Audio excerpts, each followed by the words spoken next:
So 2.2 is more on functions and their graphs. First thing we want to talk about is increasing and decreasing functions.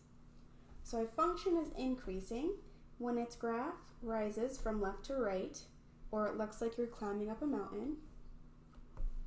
A decreasing when its graph falls from left to right, or you're sliding down the graph. And remains constant when it neither rises nor falls. So below you just see a bunch of algebraic terms to describe the exact same thing. And so let's state the intervals on which each given function is increasing, decreasing, or constant. So the first thing we want to look for is increasing. So we're looking for a positive slope where it rises from left to right. Well, the only point on the first graph that it's increasing is from 0 up until 2.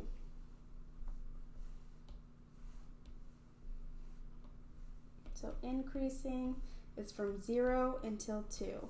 We only look at the x values because we know the y values are getting bigger since it's increasing. And we always use parentheses when talking about increasing, decreasing, and constant. So now for decreasing, we're looking for negative slope. And so my graph actually has two parts of negative slope. So it has it from negative infinity till 0. And then it also has it from 2 to positive infinity. And there's nowhere on this graph that has a constant piece. So for constant, we can write none. But for decreasing, we have our two sections, from negative infinity to 0, union, 2 to positive infinity.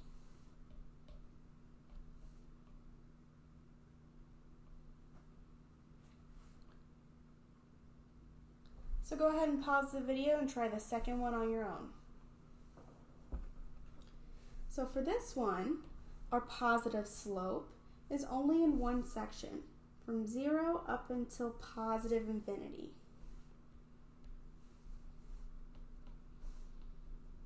So my increasing is from 0 to infinity. I actually do have a constant part of this one, and that's from negative infinity up until 0.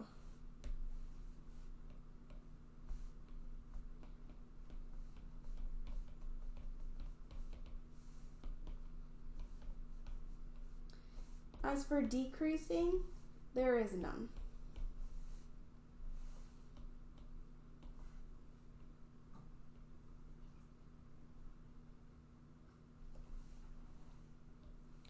So relative max and relative min, the points at which a function changes its increasing or decreasing behavior can be used to find any relative maxima or relative minimum values of the function.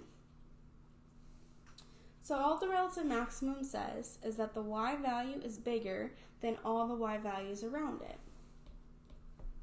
So on my graph over here, f of a is taller than all of the y values that surround it, so it's a relative max. Same idea goes for relative min. So my picture, f of b is shorter than all the other y values around it, so it looks like a valley. So relative minimums are valleys and relative maximum are peaks. So we want to use the graph to determine any relative max and relative mins. The first part of the question, the numbers, if any, at which f has a relative maximum, is asking for the x value that it occurs at. The second question asks, what is that y value? So for the first part, for relative max, we only have one value that's taller than the rest, or it looks like a mountain. So f has a relative max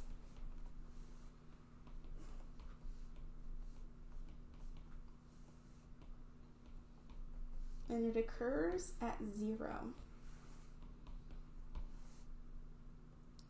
the relative maximum is, or the y value is,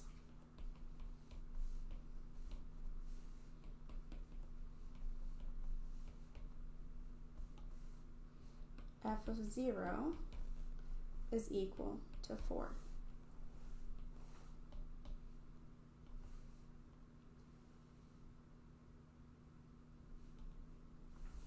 Go ahead and pause the video and try part B on your own. For relative mins, we actually have two of them in this case. We have one over here and one over here. So f has a relative minimum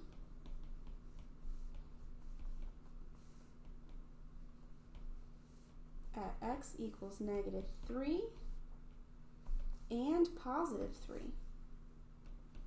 The relative minimum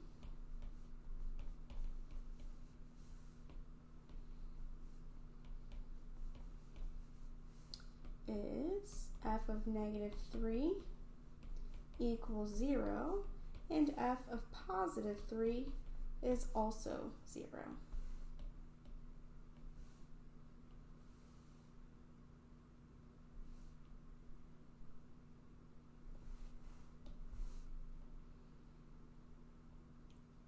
So we have tests for symmetry.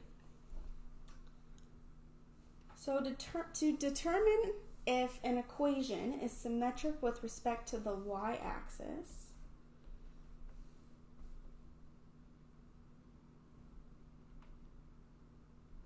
then we substitute -x for x and see if we get the exact same equation that we started with.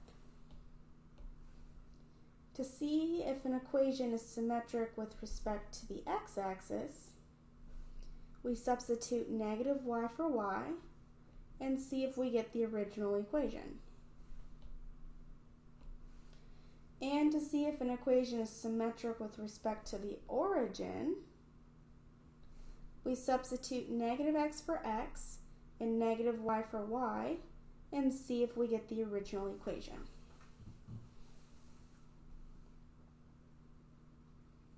So let's use these tests to determine if x equals y squared minus 1 is symmetric with the x-axis, the y-axis, or the origin.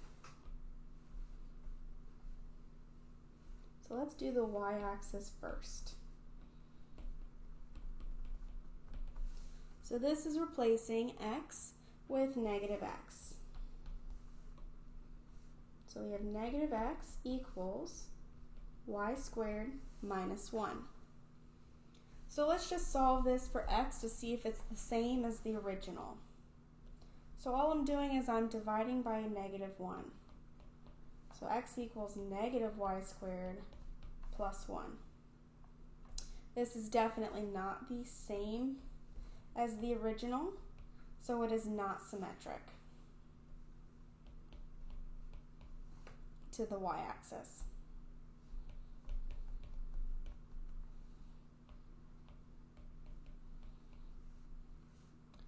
Now let's try the x-axis.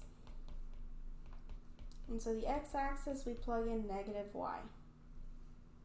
So x equals -y squared minus 1, but this is just x equals y squared minus 1, which is the exact same thing as what we started with.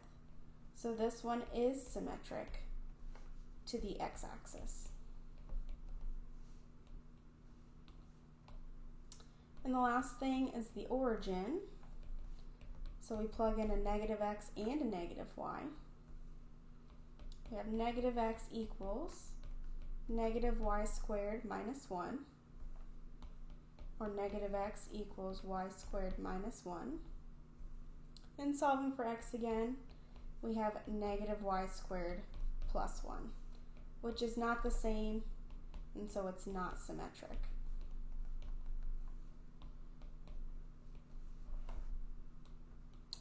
So in this case, it's symmetric to the x-axis.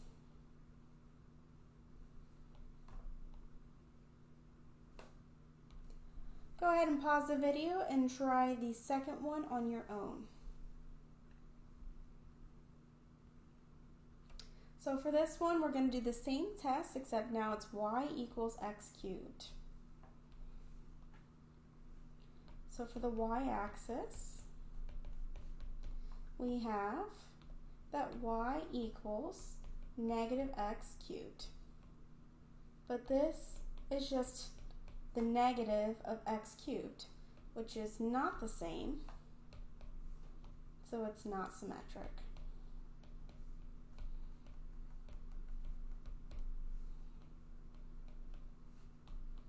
Now let's try the x-axis.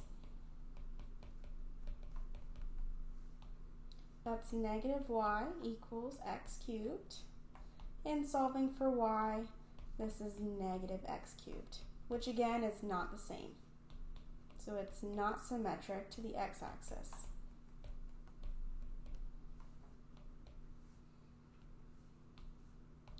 The last one to try is the origin. So negative y equals negative x cubed.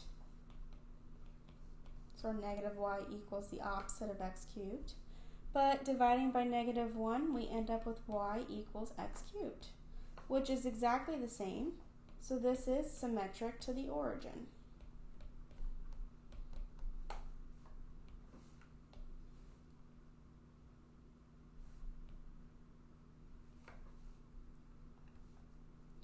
So even or odd functions. A function whose graph is symmetric with respect to the y-axis is called an even function.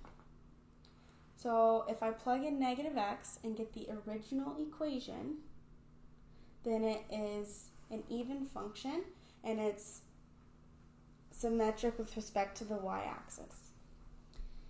If I have a graph whose symmetric with respect to the origin, it's an odd function. So if I plug in negative x and get the complete opposite of the original function, then this is an odd function and its symmetry is with respect to the origin. A function is neither even nor odd if when you plug in negative x you don't get the original, and when you plug in negative x you don't get the opposite of the original. So let's go ahead and test this with the first one. We want to determine whether the following functions are even, odd, or neither, and then determine whether the function's graph is symmetric with respect to the y-axis, the origin, or neither. So let's plug in negative x. So f of negative x equals negative x cubed minus 6 times negative x. Well, this is just negative x cubed plus 6x. And now this is not the exact same as the original, so that means it's not even, but this is the exact opposite of the original, which means that this is odd, and it's symmetric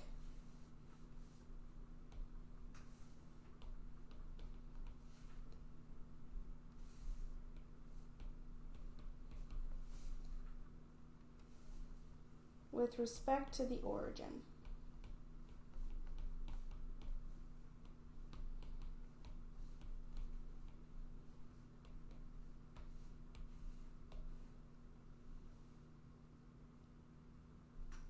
So go ahead and pause the video and try the second one for yourself.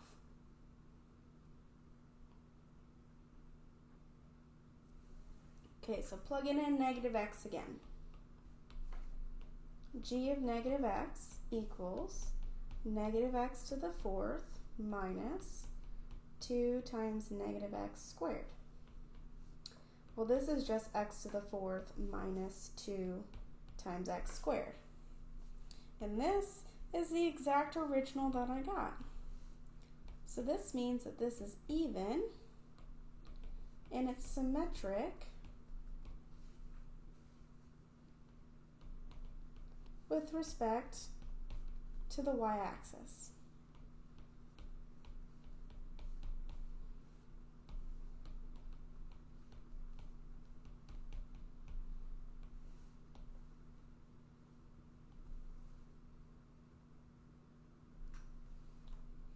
And let's try the last one.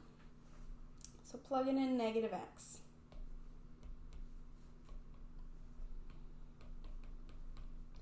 We have negative x squared plus 2 times negative x plus 1. Well, this is just x squared minus 2x plus 1. Now this is not completely the same as the original, so it's not even, but it's also not the same as the complete opposite because the sign on my 1 didn't change and the sign on my x squared didn't change. So because it's neither exactly the same or exactly different, that means it's neither even or odd.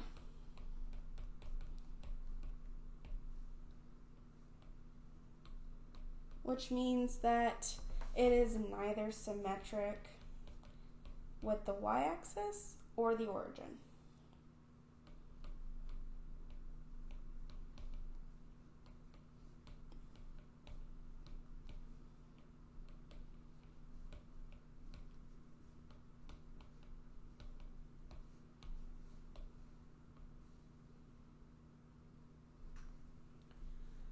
Okay, so piecewise functions is a function that is defined by 2 or more equations over a specified domain.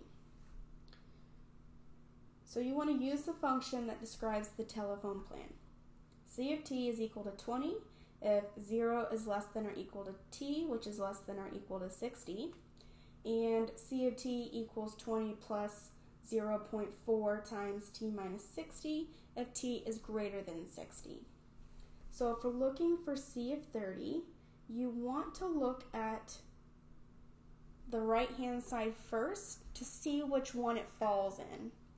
So because 30 is in between 0 and 60, you want to use the first equation, which means that it's just 20. For part B, we're looking at 100. And since 100 is greater than 60, you use the second equation. So we have 20 plus 0.4 times 100 minus 60. But this is just 20 plus 0.4 times 40, or 20 plus 16, which is equal to 36. So to graph a piecewise defined function, you again are going to look at the right-hand side. So our function changes at the value of x equals 1. And so what I like to do is I like to draw a dashed line where my values change at, just so I know that I'll be changing the look of my graph. So at x equals 1, and you don't have to do this, but it just helps me.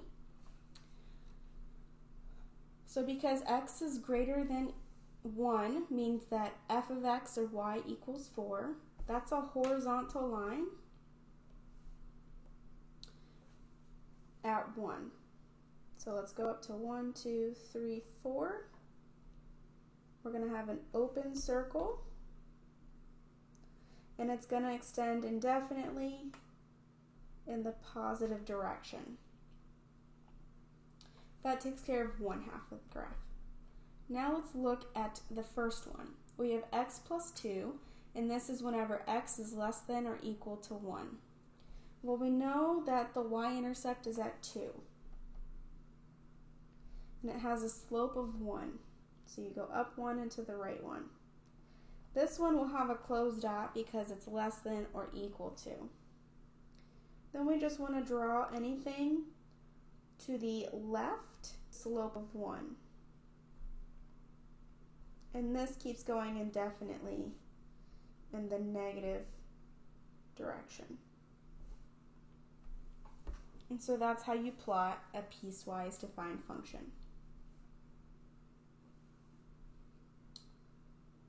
Functions and the difference quotients. And so this is one of the most important things if you plan on going on in further math classes, is the difference quotient. And so it's just a formula you have to memorize and just plug in correctly. So the difference quotient is f of x plus h minus f of x is all over h. So all you want to do is break it into 3 pieces. You have h, and this stays the same, it doesn't change. And you have f of x, and that's the given function originally. The only thing you really have to figure out is f of x plus h. So let's do this for example 8. Let's look for f of x plus h. Well, like we did before, we're just plugging in x plus h wherever we see an x.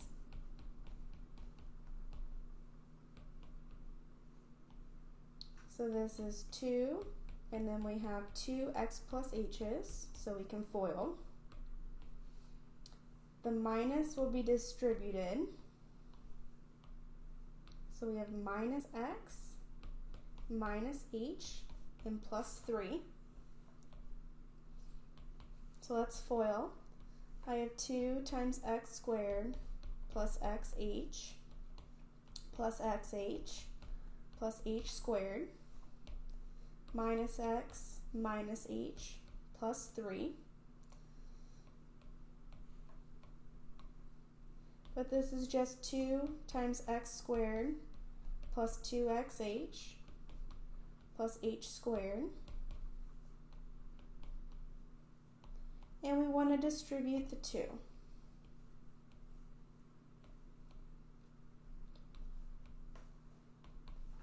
So we have 2x squared plus 4xh plus 2h squared minus x minus h plus 3. That is the first piece of the difference quotient. So I'm just going to copy and paste that to the right-hand side.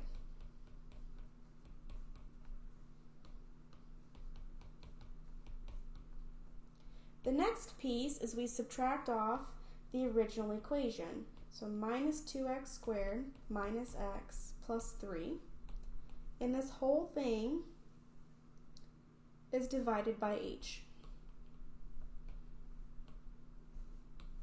We want to distribute the negative to all 3 pieces in the original equation. So you have 2x squared plus 4xh plus 2h squared minus x minus h plus 3 minus 2x squared plus x minus 3 all over h.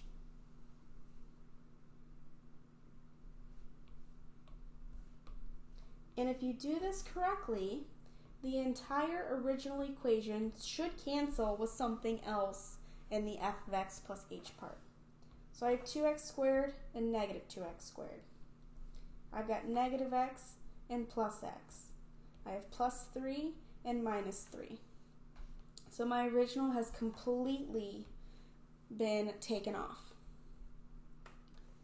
So we're left with 4xh plus 2h squared minus h all over h.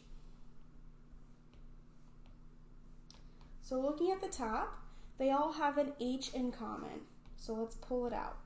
So h times 4x plus 2h minus 1 all over h. And since I have an h on the top and bottom, they cancel.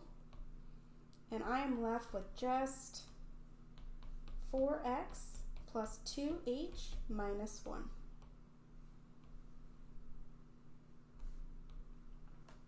So go ahead and pause the video and try the next one for yourself. Okay, so Same idea. Let's look for f of x plus h first. We have negative 2 times x plus h squared plus x plus h plus 5. Well, this is negative 2 times my 2x plus h's plus x plus h plus 5. Foiling it out, I got x squared plus 2xh plus h squared plus x plus h plus 5. And then distributing the negative 2, I have negative 2x squared minus 4xh minus 2h squared plus x plus h plus 5. So now we found our f of x plus h. So let's copy and paste it.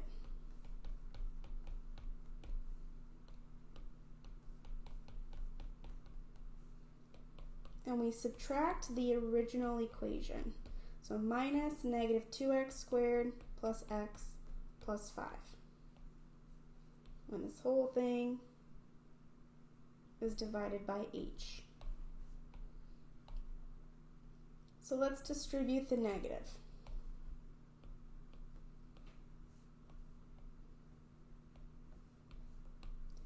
So negative 2x squared minus 4xh minus 2h squared plus x plus h plus 5 plus 2x squared minus x minus 5 all over h. And like I said, if you do it right, your original equations should just cancel with other pieces. So I have negative 2x squared and positive 2x squared.